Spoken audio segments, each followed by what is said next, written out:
Hello everybody, this is Phoenix Indy.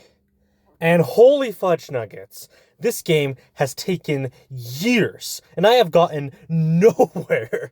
Granted, that is partially my fault for not learning game dev with a lot of small games, as they say, and instead learning by restarting the same game over and over and over again. But wowzers, this universe really doesn't want me to make this game. So, where have I been for the last 5 months, I hear you all asking. I'm not going to go into detail about it because it starts getting into some more personal life stuff.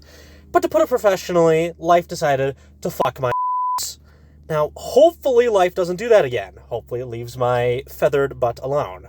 Life's pretty stable right now, so unless some big things happen, like losing my current job, moving, going to court, getting arrested, dying and being reborn from the pile of ashes, etc., I should be making consistent progress on Lizargon again. I am aiming for progress updates every 1 to 2 to 3 weeks or so. I'm thinking maybe every 2 weeks is a pretty good thing, but no promises. All I know is that consistent progress can finally be made, and that life's leaving my butt alone.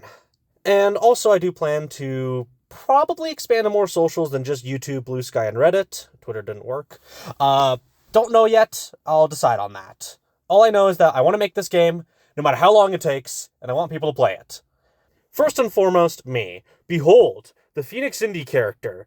Now you can actually have some visual stimulus while I ramble, and I can finally have something more concrete to represent myself in the game dev space. I can hear you furiously typing on your keyboards. No, Phoenix Indy is not my persona. Calm the frick down. It's not a persona. It's just the mascot. Anyways, for this Phoenix Indy character has quite a few expressions, and it was really good practice for the dialogue stuff in Lizargon. I was even able to create all these Manpoo models to use in the game, which was very nice. Now, this Phoenix model isn't really part of Lizargon. I might stick him in somewhere as an Easter egg of myself, but really this was created for the sake of practice and for creating all these images of myself for videos and such.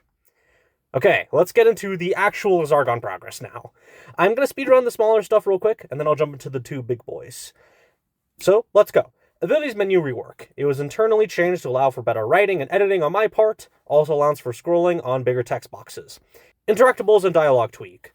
The entering animation is much faster, making it less awkward. Animation bug on re-enter is fixed. Slash effect changes, and now has an outline, variety, and is no longer a perfectly vertical plane. Slash animation tweak. There is no more awkward jump between poses when you complete a slash. I initially added that in to be sort of more dramatic, but it looked ugly. And art is better than drama. Crawl animation tweaks. Arms and legs are now actually positioned correctly. Also, idle crawl animation no longer does the weird idle rotation. Crawl ribbon tweaks. Ribbons aren't so weird when crawling now. Pause animation bug fix. Exactly as it sounds. A animation bug whenever you paused. Chromatic aberration has been added to the corruption shader, makes it look even better and even more corrupted. I like it.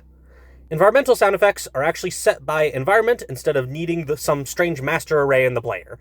This really just makes environmental interaction sound effects easier to manage, especially when I move on from just one area to 5 and hopefully 10, which I really want for the final game. Wall and ceiling jump overhaul. They now take normals into account, allowing for more leniency for the player and more control on my part. Essentially, you can only wall jump on walls, only ceiling jump from ceilings, but you have a lot more leniency where you can wall jump from farther away from a bigger area. It just makes the game feel a lot better. Absorb jump changes. It is now fully dependent on absorb momentum with a clamp at the minimum.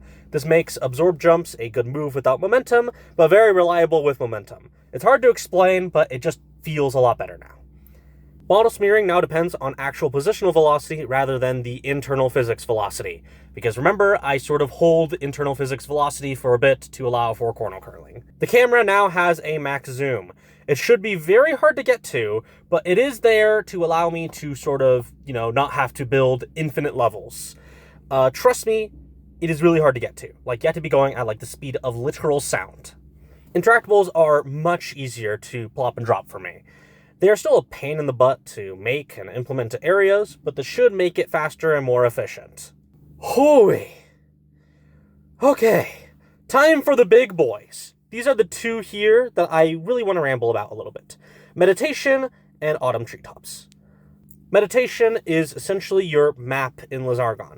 It allows you to zoom out, see the entire area, and teleport to checkpoints. Plans are to make it so that you can only teleport to checkpoints you've reached normally, and also to toggle enemy gates, as I'm calling them, once they're implemented into the game. Once again, you have to actually beat an enemy gate to toggle it. Essentially really good for practicing, for planning out your moves, etc. How meditation works is that it just sort of freezes time, allows you to move around, allows you to zoom in and out, allows you to sort of snap move, as I call it, to each checkpoint. I like it. It works pretty well, and it just looks nice.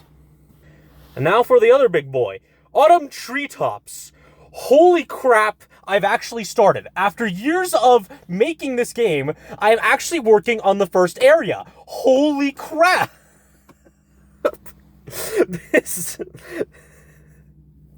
There isn't a lot to show off here yet, but the fact is that I've actually begun. All the base work is pretty much done, and it's really just constructing this first area.